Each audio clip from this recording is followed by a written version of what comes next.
Programme میں خوش آمدید ناظرین. مین اسٹریم میڈیا وہ کیوں تعصب برتتا ہے, اس کے اندر کیا مسائل ہیں, ہم پاکستان کے تمام علاقوں کی نمائندگی کیوں نہیں کرتے ہیں, لوگوں کی آوازوں کو دباتے کیوں ہیں, بڑے بڑے مسائل کے اوپر ایک ہی نقطہ نظر کیوں چلاتے رہتے ہیں, ہمارا مسئلہ کیا ہے. کچھ مسائل کی لسٹ میں نے آپ کے سامنے رکھی, باقی مسائل کی لسٹ کے جو چند نکات ہیں اس میں میرے خیال میں سندھ کے حوالے سے میں بات کر رہا ہوں, کیونکہ سندھ محبت کی ریلی کے اوپر جو اٹیک ہوا وہی ان پروگرامز کی وجہ بنا. سندھ کے نمائندے کون ہیں؟ ووٹ لے کے جو اتنے لوگ آئے ہوئے ہیں, کیا وہ اپنے علاقوں میں جا کے رہتے ہیں؟ کیا وہ ان علاقوں کے لوگوں سے ویسے ملتے ہیں جس طرح ان کو ملنا چاہیے؟ کیا وہاں پر جب مسئلے ہوتے ہیں تو وہ ان کے ساتھ کھڑے ہوتے ہیں؟ نیو یارک کے اندر جب 9/11 کا واقعہ ہوا تو وہاں کا میئر جو ہے ہی refuse to leave that area, وہ کھڑا رہا ان علاقوں کے اندر, پھرتا رہا. اس نے خیر چل پھر کر کیا کر لینا تھا, جو ہونا تھا وہ تو ہو چکا. ایک ایسوسیشن, ایک یکجہتی, ایک نمائندگی کی جو توقیر ہے, جو عزت ہے اس تصور کی, وہ آپ کو خود برقرار رکھنی ہوتی. بدقسمتی سے تمام کے تمام سندھ کے نمائندگان جو ووٹ لے کے بیٹھے ہوئے ہیں وہ کراچی کے اندر موجود ہیں, بہترین علاقوں میں رہتے ہیں, کوئی اس میں مسئلہ نہیں, بہترین علاقوں میں رہنا ہر شخص کا حق بنتا ہے, لیکن not at the cost of your constituencies. Sindh کے اندر اتنا بڑا واقعہ ہوا تو کنڈمنیشن کس طریقے سے سندھ کے چیف منسٹر نے کی, سندھ کی کابینہ جو اور سندھ کی پارلیمنٹ, صوبائی اسمبلی جو ہے, جو یوسف رضا گیلانی صاحب کے حق میں قرارداد پیش کر دیتی ہے, اتنی بڑی کلنگ کے اوپر سوگ منانے کا آپ کو احساس نہیں ہوا. کس قسم کی نمائندگی ہے یہ؟ اور یہ صرف سندھ کا معاملہ نہیں ہے, دوسری اسمبلیوں کے اندر بھی ہم نے دیکھا. اگرچہ KPK کی اسمبلی کے بارے میں آپ کو کہوں گا کہ جو خیبر پختونخوا کے ایشوز ہیں اس کے اوپر وہ بالکل یک زبان ہو کر بولتے ہیں, وہ کسی کمپرومائز کو انٹرٹین نہیں کرتے. سندھ کے اندر آپ سوگ نہیں منایا, آپ نے سب کو سوگ منانا چاہیے تھا. اگر ہم کہتے ہیں کہ سندھی ہمارے بھائی ہیں اور یہ پاکستانیوں کا قتل ہوا ہے, تو اپنی پارٹی پالیسی سے بالا ہو کے سب کو آپ کو سوگ منانا چاہیے تھا. ایکنالج تو کریں, اگر آپ ایڈریس نہیں کر سکتے. ایکنالج بھی نہیں کیا تو ذمہ داری کا تعین اب کون کرے گا, تحقیقات کون کر رہا ہے؟ سندھی ٹوپی پہننے سے, سندھی اجرک پہننے سے, سندھی زبان بولنے سے, سندھ کی سرزمین کے اندر کی بودوباش سے مستفید ہونے سے, سندھ کی تہذیب کے نمائندہ ہونے سے آپ سندھ کی نمائندگی نہیں کرتے. سندھ کی نمائندگی, خیبر پختونخوا کی نمائندگی, پنجاب کی نمائندگی اگر کرنی ہے تو جو نمائندگان ہیں ان کو ان ایشوز کے اوپر سٹینڈ لینا ہوگا جن کا براہ راست تعلق ان علاقوں کے لوگوں سے ہے.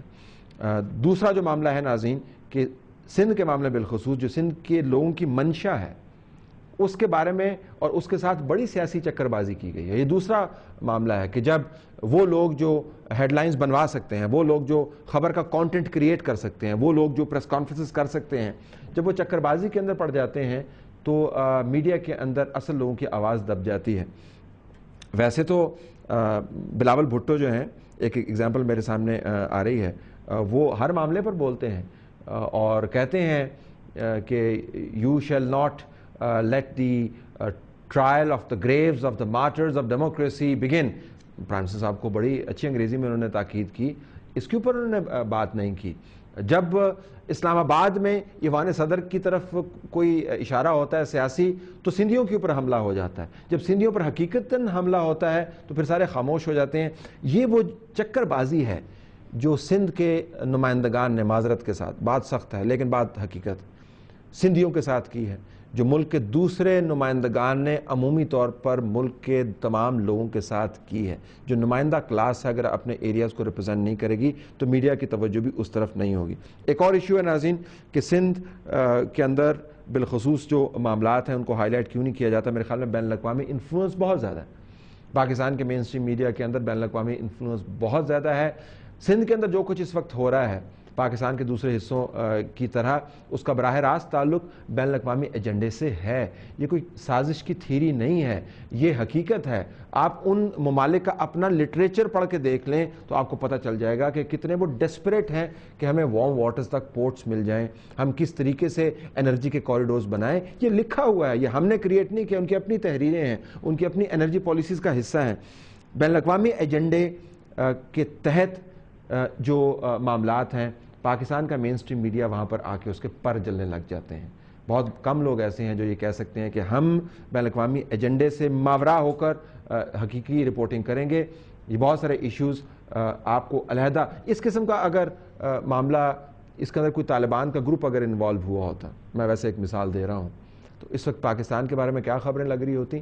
آپ پاکستان کے میڈیا کو چھوڑیے, بین الاقوامی میڈیا کے اندر کراچی کی ریلی کے اوپر ہونے والے حملے کی کوریج اٹھا کے دیکھ لیجیے, آپ کو پتہ چل جائے گا کہ بین الاقوامی میڈیا کا تعصب اور پاکستان کے میڈیا کا تعصب ایک ہی جیسا ہے. ہماری ذمہ داری کیا بنتی ہے ٹورڈز دی ویری اینڈ ناظرین؟ ہم اگر اپنے آپ کو مین اسٹریم میڈیا کہتے ہیں تو ہمیں پاکستان کے تمام علاقوں کی نمائندگی, رپورٹنگ اور تجزیے میں کرنی ہوگی. تعصب کسی گروپ کا خوف کے ذریعے, لالچ کے ذریعے, طمع کے ذریعے ہم اگر اس کو اپنی رپورٹنگ کے اندر لے کے آئیں گے تو ہماری ساکھ جو ہے وہ راکھ میں تبدیل ہو جائے گی. اگر ہم نے لوگوں کی نمائندگی, ان کے ایشوز کی, ان کی آواز کو دبایا تو تباہ کن قسم کی صورتحال پیدا ہوگی. ہمارے گلے میں لوگ ہار نہیں ڈالیں گے. ہم ان علاقوں میں داخل ہوں گے تو لوگ ہمیں جوتیوں سے ماریں گے, کیونکہ ہم نے لوگوں کو تعصب کی مار ماری ہوگی. پیشتر اس کے کہ اس قسم کا معاملہ بنے, تمام پاکستان کی نمائندگی ہمارا فرض ہے. امید کرتے ہیں کہ آپ کو پروگرام پسند آیا ہوگا. ہماری طرف سے یہی کوشش. ناظرین اجازت دیجیے, جس طرح وہ سندھی میں کہتے ہیں, رب تاں جو نگہبان تھے. اللہ حافظ.